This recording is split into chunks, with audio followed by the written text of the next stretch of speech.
Hello my good Tenno. Today I'm going to show you the Wukong, Warframe's immortal Monkey King.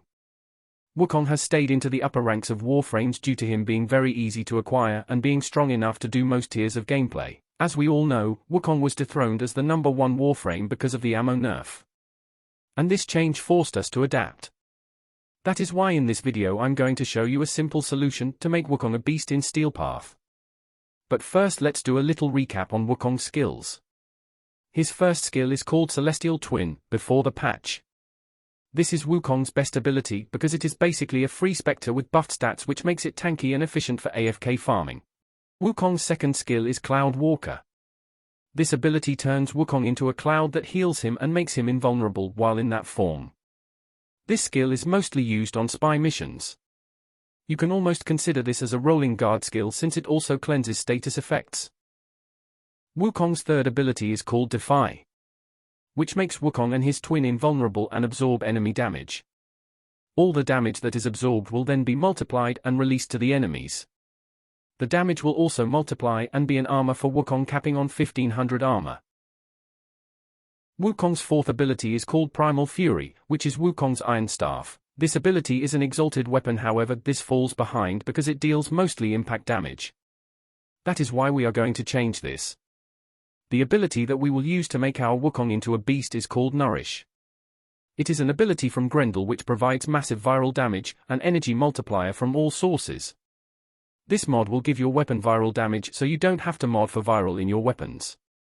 It also makes your Warframe apply viral status effects to nearby enemies when damaged. It has a 2-second cooldown. It also procs with the mod, Combat Discipline.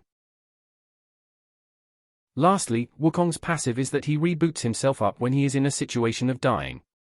He gets 3 reboots per mission, and each time he gets a temporary buff to himself. This passive makes Wukong stronger every time he is in a dire situation. This passive works on Index and Arbitrations, which are missions where bleed out is disabled. Now, here is how we build our Wukong. We focus on our power strength to boost our clone's health and the damage multiplier. We use the Umbral Intensify plus Umbral Vitality for the health and extra stat for each pair of Umbra mod, Power Drift and Blind Rage for the 99% power strength. We also put Molt Augmented for the flat 60% power strength when fully stacked. This will bring our strength to 309%.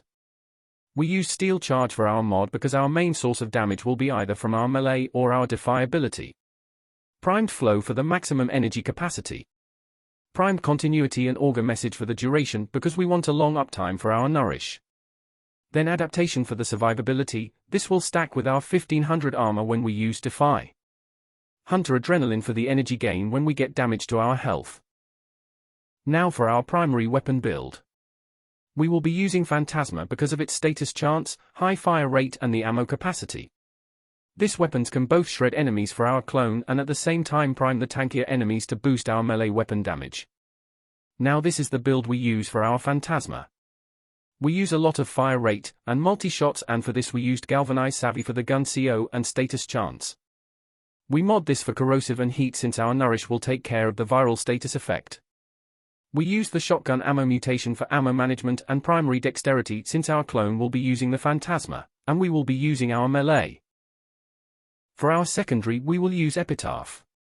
This can be a good secondary primer because of the innate cold proc of the weapon.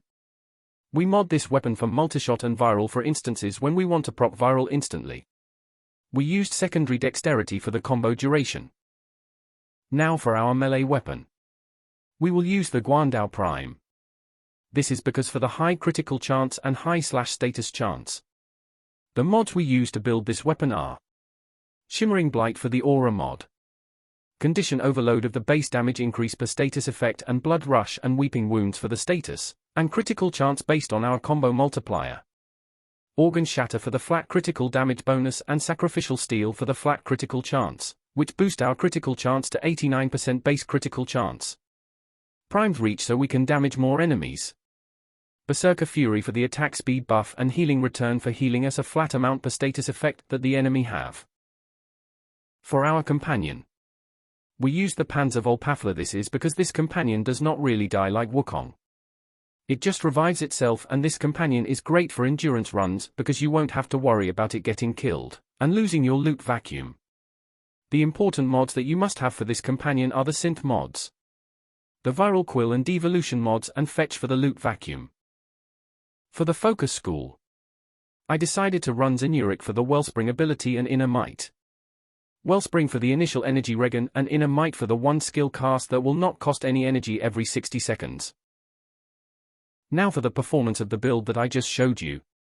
The background gameplay uses the same build, and as such I'm just going to play background music while you enjoy watching the gameplay.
Thank you for watching my good channel. Like and subscribe for more videos.